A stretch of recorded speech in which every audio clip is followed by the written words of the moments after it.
हड़ताल किया है, तो आपको भी दिखाई दे रहा है, शिक्षक को भी दिखाई दे रहा है, सबको दिखाई दे रहा है। हम लोग यहाँ पे आए हैं तो, और 10वां क्लास का जो क्लासरूम है, पानी टपक रहा है, नीचे दीवार फटा हुआ है, पानी नीचे जा रहा है। अब ना किसी में खिड़की है ना किसी।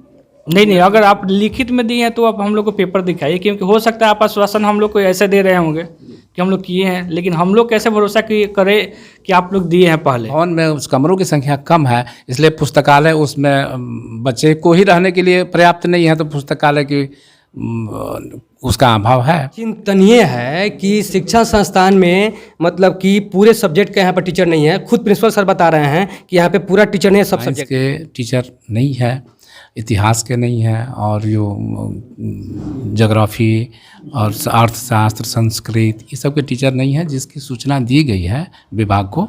और अपना परिचय दीजिए। मेरा नाम अनिल कुमार हुआ, और बक्सर मेरा ज़िला हुआ, और यहाँ आवासीय उच्च विद्यालय रामचक में पदस्थापित हूँ।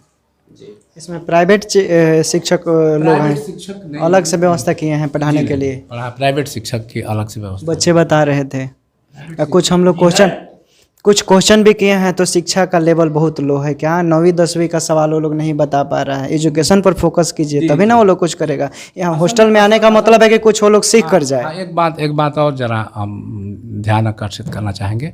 वो हाई स्कूल में हमारे यहाँ मात्र 4 टीचर हैं, जिसमें हिंदी, गणित और इंग्लिश और एक सोशल साइंस के।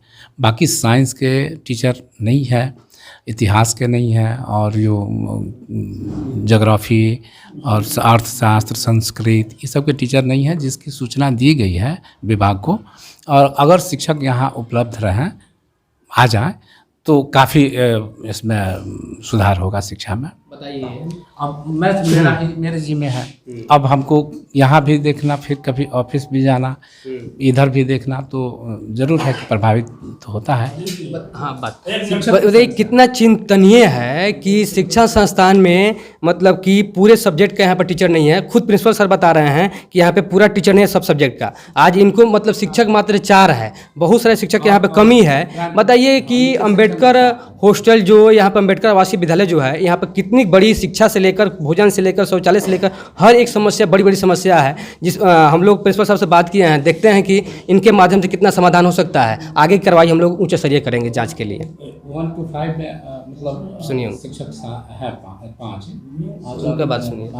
6 और 4 हाई सेक्शन है। कुल 10 शिक्षक हुए यहाँ जी। तो शिक्षक की व्यवस्था के लिए हम लोग सूचना दिए हैं विभाग को, वहाँ से शिक्षा की व्यवस्था हो जाए तो। ये सब रिटेन में कभी मांग हुआ है? ये सब रिटेन में कभी कि मौखिक ही हो रहा है? ये सब मौखिक भी हुआ है, रिटेन भी हुआ है। मौखिक का तो कोई रिकॉर्ड शिक्षक तो नहीं, अगर आप लिखित में दिए हैं तो आप हम लोग को पेपर दिखाइए, क्योंकि हो सकता है आप आश्वासन हम लोग को ऐसे दे रहे होंगे कि हम लोग किए हैं, लेकिन हम लोग कैसे भरोसा करें कि आप लोग दिए हैं पहले और इस पर कार्रवाई हुआ है कि नहीं हुआ है। अगर हम लोग आगे बढ़ते हैं तो वहाँ पे ये भी तो बात उठ के आ सकती है कि यहाँ से कोई कंप्लेन हुआ ही नहीं इस मैटर पे, या तो शिक्षक की हो या व्यवस्था की हो, या जो भी विकास भवन नहीं हो रहा है उसके लिए रिटर्न में आप लोग दिए हैं कि नहीं दिए हैं। शिक्षक के लिए लिखा गया है, तो वो कॉपी हम लोग को एक दिया जाए ताकि हम लोग उसको। सर, आपको पता होना चाहिए कि इस बात को खंडित किया गया है संविधान में कि अगर कोई सरकारी टीचर नहीं पढ़ाता है तो आर्टिकल 21 और 32 के तहत उस पर कितना बड़ा FIR हो सकता है, वो सस्पेंड हो सकता है।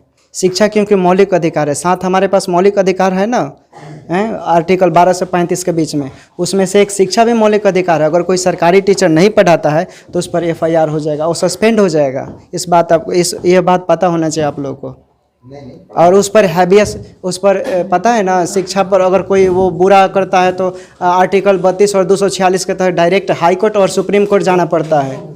तो बहुत बड़ी ये चीज़ है, छोटी बात नहीं। 2021 को कि यहाँ पे शिकायत की पेटी अवेलेबल है, बट एक भी शिकायत प्राप्त नहीं हुआ है। तो बिना शिकायत प्राप्त हुए यहाँ के बच्चे बाहर शिकायत कैसे करने के लिए इच्छुक हो गए? ये पहला सवाल है।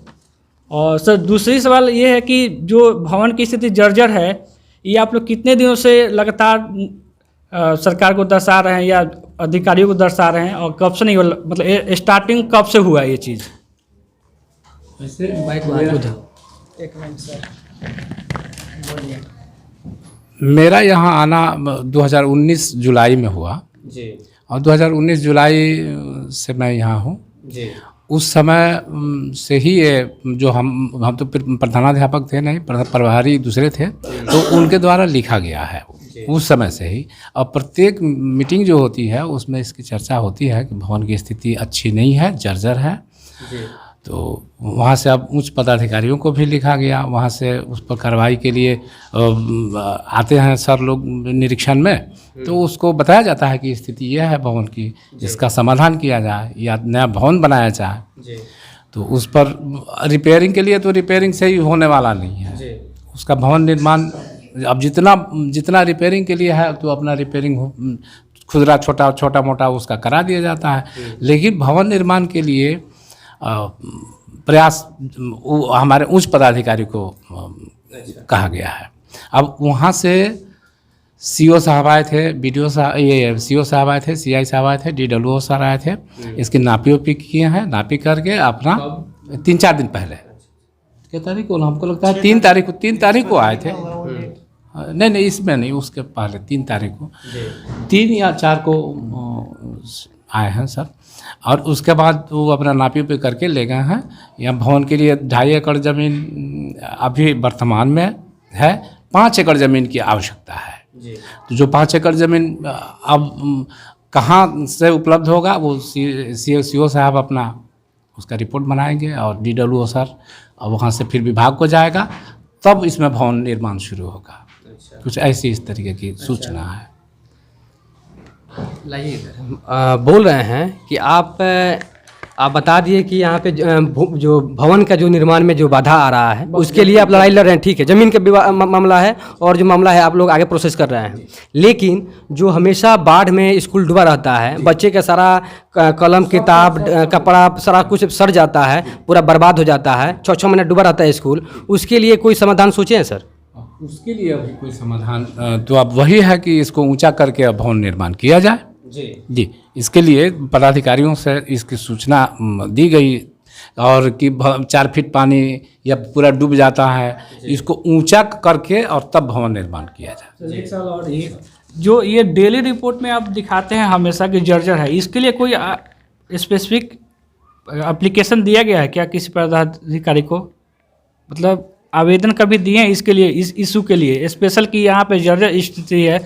जैसे हम लोग क्लासरूम में जा रहे हैं या आवास में जा रहे हैं तो लग रहा है छत से कभी भी कुछ भी गिर के दुर्घटना हो सकता है, तो उस स्थिति में आप दिए हैं क्या कुछ एप्लीकेशन? 2019-20 में तो दिया गया है, 2019-20 में 19 में दिया गया, 19-20 एक साल का डिफरेंस हाँ हो रहा है। हाँ 19 या 20 चलिए 19 में मतलब कि मतलब पीछे दिया गया है रिपोर्ट कि मैंने इस जर्जर स्थिति में है। पदाधिकारी निरीक्षण में आते हैं तो भी अपने देखते हैं अच्छा, सबसे मुख्य जो समस्या है जी सबसे जो बड़ी मुख्य समस्या है वो है बच्चे जो भूख हड़ताल कर रहे हैं। अगर बच्चे आप सर मतलब सोचिए, आपका बच्चा यहाँ सब पढ़ रहा है, तो जो बच्चा को पौष्टिक आहार और शुद्ध भोजन, पेट भर के भोजन नहीं मिले और उन लोग को भूख हड़ताल करना पड़ जाए, सब लोग कुपोषित हो जाए, तो जब बच्चा पढ़े खाएगा भरपेट नहीं तो शारीरिक बीमार होगा, मानसिक बीमार होगा, उसके बाद वो कुपोषित होगा, तो बच्चे शिक्षा अच्छा ले कैसे पाएगा? तो आप बताइए सर, आप यहाँ के प्रिंसिपल हैं, आपके रहते हुए बच्चे को भूख हड़ताल करना पड़ जाता है, मासूम छोटा 1 क्लास से 10 क्लास तक बच्चे हैं, उसकी समस्या के लिए सर आप क्या कर रहे हैं? समस्या का जिम्मेदार कौन है? जिम्मेवारी तो विद्यालय प्रधान की है जी, बिल्कुल, इस जिम्मेवारी से इनकार नहीं किया जा सकता है। और जब मौखिक सूचना दी गई बच्चों के द्वारा, तब हमने इंस्ट्रक्शन दिया कि नहीं, भोजन में सुधार करो, भोजन एकदम क्लियर होना चाहिए, अच्छा होना चाहिए। लेकिन इसके बावजूद भी कोई सुधार 1-2 दिन रहेगा, फिर कोई सुधार अभी कुछ दिन पहले, कल ही की बात है, जो सुधार नहीं पाया गया, बच्चा इनकार कर दिया भोजन लेने से। लेकिन तत्काल जो है खबर, जी सर, भोजन चखने की व्यवस्था होती है ना? हाँ, आप चखते हैं ना भोजन हम लोग घर भोजन रहे खाते हैं। समस्या क्यों आ जाती है? अब प्रतिदिन तो भोजन जब चखते हैं तो समस्या क्यों आ जाती है? बोल रहे हैं कि आप बता रहे हैं कि जिम्मेवारी आपकी है, और यहाँ पे जब से 16 नवंबर से स्कूल खुला है तब से बच्चा बता रहे हैं कि 1 या 2 दिन मतलब भरपेट या ठीक से खाना मिला है, और बच्चे मतलब इतना परेशान थे। बच्चे बता रहे हैं घर से हम लोग खाना लेके आते हैं, लिट्टी खस्ता या मार्केट से चिवड़ा मीठा लेके आते हैं तो हम लोग का पेट भरता है। चेहरा बता रहा है कि कौन बच्चे कितना पौष्टिक आहार खा रहे हैं या पेट भर के खा रहा है। तो मान के चलिए एनजीओ जो आपके माध्यम से यहाँ पे है और आपकी जिम्मेवारी है, तो ये तो मतलब कि बहुत बड़ी मतलब आप लोग बच्चे के साथ शोषण किए हैं। हम आप लोग मतलब कि सीधा मतलब दोषी ठहरा रहे हैं। इस पर हम लोग कार्रवाई की मांग करेंगे कि आगे हम लोग डीएम साहब से, एसडीओ साहब से और अनुसूचित जाति के जो मंत्री हैं संतोष कुमार निराला, उन सभी से हम लोग मांग करेंगे कि इस पे उच्च स्तर पे जांच होनी चाहिए, क्योंकि ये छोटी मामला नहीं है। स्कूल का जो मान के चलिए कि बिल्डिंग का मामला है या शौचालय के, आप देख सकते हैं हम लोग कैमरा में मतलब शूट हुआ है कि कैमरा में 12 आपका शौचालय है, जिसमें से मात्र 3 शौचालय चालू है, 9 शौचालय पूरा मतलब कि हमेशा के लिए बंद है, और 3 जो चालू है उसमें गेट नहीं है, किसी में पानी टंकी नहीं है। इतनी बड़ी बड़ी समस्या आपके रहते हुए हो रहा है। सर जिम्मेवार कौन है और कार्रवाई के मतलब कैसे किया जाए, आप ही कुछ रास्ता बताइए। ये उसमें शौचालय के गेट के लिए उसका पदाधिकारी, जिला कल्याण पदाधिकारी द्वारा इंस्ट्रक्शन दिया गया कि आप उसका मरम्मत कराएं। तो अब मरम्मत के लिए मिस्त्री वगैरह को बोल दिया गया है, अब वो उसका मरम्मत जल्दी करा लिया जाएगा। जी। और बच्चे के लिए जो लाइब्रेरी की समस्या है, उसके बाद जो स्टेडियम की समस्या, आप देख सकते हैं जाके, ऐसा नहीं कि सर हम पीछे में बात नहीं कर रहे हैं, आप लाइब्रेरी की समस्या देख सकते हैं। और जो स्टेडियम है, स्टेडियम में इतना बड़ा बड़ा घास जंगल जमा हुआ है। बच्चे बताते हैं खेलकूद की कोई व्यवस्था नहीं है, लाइब्रेरी की कोई व्यवस्था नहीं है, खाने की कोई व्यवस्था नहीं है। और यहाँ पे बच्चे हमेशा एक मांग करते हैं कि 10+2 होना चाहिए। और एक और बात हमें बोल रहे थे, तो हम बोले प्रिंसिपल साहब से बोलेंगे। मेरा एक और पर्सनल मेरा सवाल है कि ये जो चेवड़ा में गड्ढा एरिया में जो स्कूल स्थापित है और हमेशा बाढ़ से डूबा रहता है, इसके लिए आप लोग के सर कोई ऑप्शन है कि स्कूल को शहर में, सिटी में बसाया, जिसमें प्रशासन के सबके नज़र में रहे और वहाँ पे हर तरह का देख रेख हो? क्योंकि आपके स्कूल में यहाँ जंगल में, मतलब जंगल में नहीं, चेवड़ा में है, गड्ढा में है, एक आपका गार्ड यहाँ रात में रहता है। कोई बच्चा बीमार पड़ता है तो उसको इलाज के लिए मढ़ौरा जाना पड़ता है। यहाँ पे वो अस्पताल भी था बगल में, तो उसमें भूसा भरा हुआ है, आप जानते हैं कि उसमें कोई चालू नहीं है, बंद है। तो ये सब सारे समस्या का निदान क्या है आपके पास, क्या मतलब आप इस पर कहना चाहेंगे? आप अपने उच्च पदाधिकारी को इसके लिए मांग करेंगे, इसके लिए सूचना देंगे कि इसको दूसरे जगह स्थापित किया जाए या फिर इसको ही डेवलप किया जाए जी, इसको ही बढ़िया। चूँकि यहाँ भवन की संख्या, मतलब भवन में उस कमरों की संख्या कम है, इसलिए पुस्तकालय उसमें बच्चे को ही रहने के लिए पर्याप्त नहीं है, तो पुस्तकालय की उसका अभाव है जी। कमरे क्लास का जो क्लास है, आप देखे होंगे कि ऊपर से पानी, बरसात का मौसम नहीं है लेकिन पानी टपक रहा है और नीचे पूरा दीवार फटा हुआ है।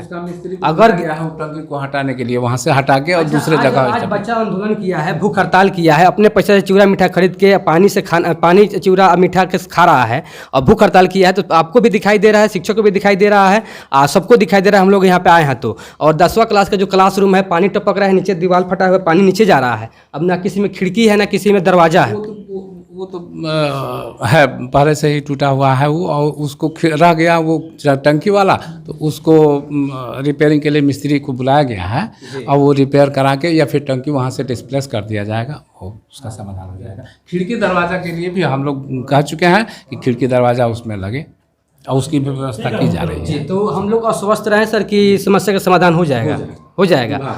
नहीं होगा तो हम लोग आगे कार्रवाई बड़े लेवल पर करने वाले हैं सर। बिल्कुल जी, धन्यवाद सर।